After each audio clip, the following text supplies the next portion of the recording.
Assalamualaikum warahmatullahi wabarakatuh. Selamat menonton di acara kita Gulik Buy, ngobrol asik bersama Alti Buy. Dengan saya Alti Buy, orang yang biasa saja yang mencoba menjadi luar biasa.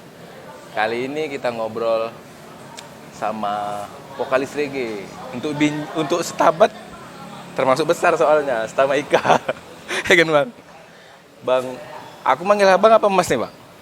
Bang Bebas. boleh, Mas boleh. Atau Hey juga saya juga. Kalau di jalan panggil Hey juga noleh kok. Oh. Hey. Noleh kita. Mas Wiwit. Ya. Nama asli siapa Bang? Nama asli saya lumayan panjang. Nama aslinya Ibnu Sina Jaya Wiguna. Karena kebetulan kita orang tua pakai daily, kita juga ikut daily. Daily gitu. Iya. Ibnu Sina Daily Jaya Wiguna Daily. Daily itu bukan marga, tapi karena kami pendatang, orang tua dulu pendatang, kakek pendatang dari Banten sana, Sumatera Utara ini, Medan ini bukan Sumatera Utara gitu, bukan Medan. Orang di Banten sana kenalnya Deli. Jadinya daily. Ya. Unik juga berarti. Jadi anak juga pakai nama Deli. Daily semua Bang? Iya. Pakai Ibnu Sina nggak? Jaya Wigunanya pakai. Ibnu Sina berarti apa Ahli namanya? matematika, Ya. ahli kedokteran, filsuf, Filsuf. Hobi baca buku Bang? hobi. Alhamdulillah ya Bang. Apa aja yang baca Bang? Kalau dulu sih Maksudnya lebih suka ke apa gitu? Filsuf juga? sukanya ke filsuf, ke kalau kita dulu memang kan bacanya sih buku sih, kalau sekarang kan banyak Iya. literasi. Kalau dulu memang buku. Penulis yang Abang suka? Kalau penulis saya suka si kurang apa juga saya apa? Filsuf yang Abang suka siapa Bang? Kalau untuk ininya Jokpin baca? Jokpin Urbo gitu-gitu? Enggak ya? enggak. Berarti yang enggak terlalu berat lah maksud Abang ya? Enggak terlalu berat. Cuman kita lebih suka di cerita bukan di pengarangnya ataupun apanya. Petualang. Ibnu Sina sendiri Abang baca nggak? Ibnu Sina baca juga. Baca juga. Yang mana Bang? Judul mana? Baca sekilas saja gitu. Oh. Berarti dari Enggak, bacaan-bacaan. Enggak penuh.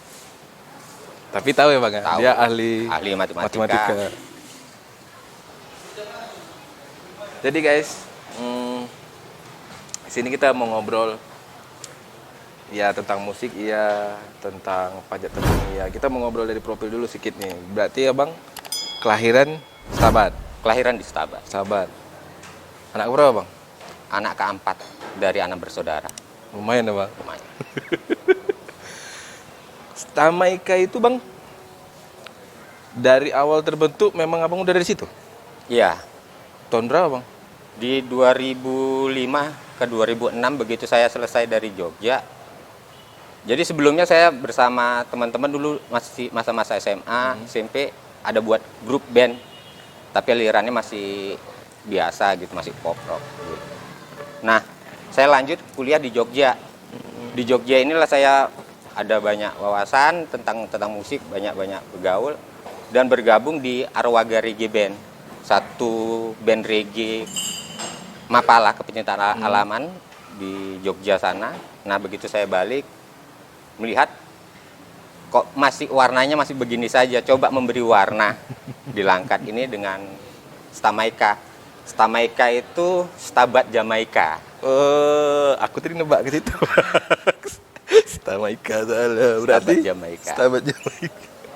Jadi dari 2006 lah kita ada itu. Berarti 14 tahun Bang. 14 tahun. Udah berapa album Bang? Kalau album yang terekod baru 2. Yang pertama Woyo, yang kedua Ayo ke TPS. Kemarin kita buat untuk jingle Kabupaten Langkat. Ya memang kita persembahkan. Yang kemarin ya Bang ya? Ya. Tahun 2018, 18, 19? 18. 18 ya kan? Berapa personil ya Bang? Personil kita bolak-balik bongkar. Kalau untuk sekarang ini 8. 7. Apa aja tuh Bang? Eh, Vokal, gitar, Vokal bass, 2. drum. Vokal 2 ya, Vokal sama 2, Bang Ade ya. Sama Bang Ade. Terus gitar, bass, drum, keyboard, djembe, Djembe. perkusi. 7. Kenapa Bang tiba-tiba bisa suka reggae? Di reggae ini saya ngalamin bukan di musiknya sebenarnya, bukan di warnanya, bukan di apa, tapi di kekeluargaannya. Jadi beregeria ini ya kita bersaudara. Beregeria ini kita adalah berkeluarga. Jadi karena kekeluargaannya Bang? Kekeluargaan. Yes ya, rata-rata kalau band reggae ini kekeluargaannya solid ya Bang ya? Jadi kalau dia orang reggae tapi tidak bersaudara, tidak berkeluarga, bukan anak reggae. Jadi reggae itu sekarang udah nggak mesti gimbal, nggak mesti apa. Tapi reggae itu harus bersaudara. Dulu ya kan Bang? Ya, jadi harus ganja, harus apa. Kalau sekarang udah jauh-jauh itu. Bang, ini ku tanya sedikit, tapi kalau nggak cocok bilang aja. Ya. Nanti baru potong. Ya. Reggae itu harus begelek nggak sih Bang? Kalau sekarang malah enggak. Kalau Sekarang dulu- nggak berarti ya? Dulu, Berarti jauh dulu- sebelum saya mengenal reggae, ya saya pemakai, jujur. Saya ganja, bahkan ya banyak juga untuk peredaran di sini yang kita masukin. Karena saya SMA-nya dulu di Aceh. Oh Bang sama di Aceh? Saya di Aceh. Dulu SMA kelas 2 kena DO karena depan rumah. Gitu bel aja udah kedengeran ke kamar. Enak kali kayak gitu. Bel masuk kedengeran ke kamar. Jadi pernah satu ketika itu tanya lah sama guru kan, kok lambat? Rumah saya Setungkit sana Pak. Oh silakan itu. Besok udah nggak bisa kita pakai itu lagi. Karena kebetulan gurunya nanya, itu anak Setungkit itu kasihan kasih dispensasi. Kata siapa? Rumahnya itu katanya depan sekolah. Rumah-rumah di depan. Siap itu kena ruang BP kita. Jadi menurut Abang benar itu? Yang gue bilang tadi Enggak Bang? juga. Enggak juga. Cuman Karena- ya memang dalam berkarya kita butuh soul. Kita butuh jiwa. Karena kan ada orang-orang yang memang untuk mendapatkan soul-nya itu, mendapatkan feel-nya itu harus seperti itu. Jadi bagaimana dia cara untuk menggapai feel-nya itu supaya dia bisa bernarasi, bisa berkreasi. Gila dulu. Iya. Bagi yang gelek. Bagi Mungkin kalau yang ada yang gelek. nyapu-nyapu dulu untuk mendapatkan feel itu. Mau naik gunung dulu. Kan untuk mendapatkan feel-nya harus Berarti tergantung orang. Iya, tergantung jiwa kan. Nah, tapi ketika saya kenal reggae malah justru itu enggak gitu. Justru malah kebalikannya? Malah kebalikannya. Karena jiwa kita udah bukan di situ lagi, fase kita udah bukan itu lagi. Karena kalau menurut saya kehidupan ini adalah tingkatan-tingkatan yang memang kita harus lalui. Gitu ya, Fase Bang? kita. Kita sudah sampai di sini, gitu mau kemarinya, ini kita tinggalin, ya kita tinggalin dengan sendirinya. Itu aku setuju Bang. Iya. Ya syukur-syukur orang yang melewatin fase ini tidak melalui jalur yang itu. Tapi kalau dulu di masa saya remaja kayaknya nggak mungkin. Karena salah satu trademark kita dianggap agak bergaul ya. Ya harus seperti itu. Zaman dulu kalau dibilang rokok itu kan lambang pergaulan. Ya. Jadi untuk kita sebagai dianggap orang yang bergaul harus merokok. Rokok, iya benar. Ada juga fase di satu daerah ataupun satu komunitas yang memang masa bergaulnya itu ya harus meminum. Iya. Ya harus seperti itu gitu. Aku kira kan reggae itu kan dulu dari Bob Marley. Iya. Gitu kan Bang. Bob Marley kan sampai dia punya katanya nggak tahu benar apa enggak ya guys. Sampai dia punya pulau sendiri dan dia dihalalkan ngegelek di situ gitu. Bener gak sih itu Bang? Kalau kita bicara untuk gelek, sebenarnya ya kembali lagi di situ kan yang dilarang kan penyalahgunaan. Iya. Sebagian kita kalau dulu ke Aceh, saya juga ya tahu benar enggaknya, tapi ini yang memang saya alamin di sana. Di sana sebagian orang yang untuk mendekatkan justru dengan seperti itu. Dan di sana juga untuk mengenakan makanan juga pakai bumbu itu. Sayur gitu. Sayur itu. Jadi ketika dia digunakan sebagai yang tepat, bukan disalahgunakan, saya rasa nggak ada masalah. Jadi kalaupun dia ngegelek tapi dia nggak buat onar, nggak masalah gitu bang? Kalau menurut saya buat onar gimana untuk gelek? Justru enak ya bang? Justru enak. Cakap aja. Nafsu makan nambah ya bang? Iya. Berbeda dengan yang lain. Betul. Berbeda dengan yang lain. Karena saya ada beberapa fase yang memang saya lalui. Kalau cerita kita Ke belakang. ke belakangnya ya, ke gelapnya ya. Saya di sini justru SMP saya mengenal gelek. Karena memang lingkungan dulu di tempat saya seperti itu. SMP, SMA, begitu saya ke Jakarta, untuk nyari barang ini agak sulit. Lebih gampang nyari, kalau sabu-sabu lah kalau ya. di sana. Cuman soulnya nggak dapat saya. Saya nggak tahu enaknya sabu di mana. Iya sih bang. Makanya saya tinggalin. Coba juga untuk ke yang lebih tinggi lagi grade-nya. Apa putau bang? Kalau Etep. putau kalau orang-orang akan bilang.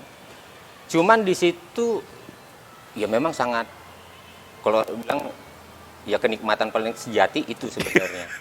Tapi ya justru karena teman-teman ada sayang sama saya dulu waktu pas make itu di syuting sama dia, diceritain sama dia gitu kita sadar. Yo koyo ngene kayak gitu. Pas beler. Katanya. Jadi pas abang beler itu direkam sama Direkam dia. sama dia. Terus dikasih lihat. Dikasih Disuruh lihat. tengok gitu. Dikasih tengok. Udah gitu yang bikin kita berhenti total ada beberapa hal. Yang pertama, kos-kosan saya itu, asrama kami itu di gap sampai 2 kali. Teman-teman terbaik kita kena. Jadi terus teman yang kalau di Jogja dulu punya nama cukup baik, Teguh Tiko Suwicaksono almarhum, itu meninggal kanker otak, ya karena putau itu. Karena putau bang.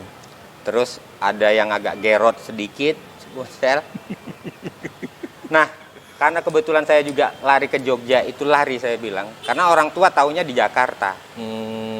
Jadi, bapak, papa sama mama itu tahu kita di Jogja ya pasca wisuda. Setelah wisuda ya? Nah, taunya di Jakarta kuliahnya. Karena kita berangkat dari rumah di Jakarta. Jadi di Jakarta saya 2 tahun ngerasa gagal. Saya harus pikir keras kan. Saya harus pindah. Karena kalau di sini terus-terusan studi saya akan hancur. Coba ke Bandung 1 minggu nggak cocok. Saya coba Jogja. Lingkungan gitu bang? Iya. Merasa nyaman di Jogja, tinggal di Jogja. Jadi kalau orang tua ada kerjaan di Jakarta, paksa tembak ke Jakarta. Biar nggak ketahuan? Biar nggak ketahuan. Karena kebetulan kita punya markas, karena kan rumahnya jauh-jauh. Kita jam kuliah itu nggak berurut. Jam 1-2 masuk, 3-4 kosong. Jadi masuknya lagi 5. Kita kan nggak tahu kemana-mana. Jadi kita patungan ngambil kontrakan depan kampus. Nah, alhamdulillah teman-teman dulu masih punya rasa empati sama saya. Jadi ketika orang tua datang, ya saya bawa ke kontrakan anak-anak gitu, ke posko. Nah, di posko itu lebih banyak foto saya ketimbang foto teman-teman. Jadi nyangkanya memang di situ berarti ya? Karena orang tua juga kan nggak mungkin tinggal tidurnya di kos-kosan gitu. Tetap balik ke hotel. Jadi gitu balik ke Medan, saya pun balik lagi ke Jogja. Ke Jogja bang. Kuliah Jogja di mana bang? Di STI Kerjasama Jalan Parangtritis. Oh, fakultas apa? Ekonomi Pembangunan, studi pembangunan. Balik lagi guys. Oh, itu bang. Apa namanya? Gimana cara bang untuk ngelepas etep tadi? Ya itu tadi. Dengan fase-fase yang tadi. Langsung berhenti gitu bang? Untuk Enggak, menghentikannya enggak. Saya harus keluar dari lingkaran itu. Berarti memang lingkungan itu harus kita tinggal menghindar berarti ya? Menghindar dulu. Sempat ganti nomor handphone nggak bang? Gimana? Sempat ganti nomor handphone nggak? Enggak. Nggak perlu? Nggak perlu. Jadi keluar dari asrama, tinggal di sekretariat, dan sibukkan diri dengan aktivitas kemapalaan dulu.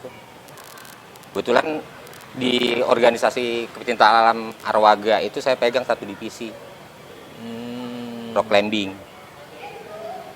Jadi main di situ. Sewaktu badan minta gimana bang ininya caranya? Kan badan kan pasti minta kan? Minta kalau pas di Putau itu dulu minta. Pasti minta, Efeknya kan? ada. Gimana Ya, cara bang ngatasinnya? alihkan ke yang lain, paling gigil aja. Abang buat merasa kegiatan nggak gitu? enak. Iya. Gigil apa, kita pikirkan ke yang lain. Karena itu harus tetap dilalui. Lama-lama berangsur. Karena kebetulan waktu di Putau itu juga nggak begitu lama saya. Hanya ingin mencoba. Dan memang kalau dibilang nikmat, ya paling nikmat. Karena saya pernah merasakan itu di kos-kosan kita itu dulu bis untuk tempat sampahnya itu. Karena kebetulan tempat sampahnya ya sampah-sampah kering lah, paling kertas. Gitu. Kita makainya di situ, nih jarum masih nempel. Saya ngerasa yang lihat bayangan kita sendiri. Kalau di ilmuannya, di kanuragannya itu Rogo Sukma loh. Jadi keluar dari jasad itu kita melihat jasad kita bisa terbang-terbang gitu. Sampai kayak gitu, Bang? Sampai pada Imajinasinya? imajinasi itu, dan saya ingat gitu. Yang kita nggak ingat justru malah kita belernya yang kita sampai ngancas apa itu kita nggak ingat. Kalau nggak di syuting, kalau nggak di video kan, kita nggak tahu. Malah ngerasanya kita hebat karena semua kan diimajinasi.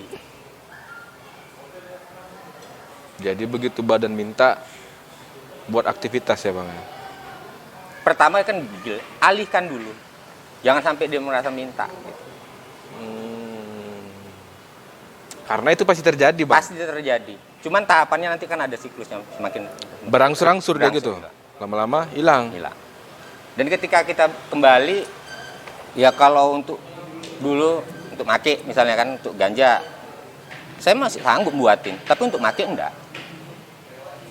Untuk sabu, saya sanggup masih untuk bakarin. Make enggak. Sampai setap itu apa? Iya.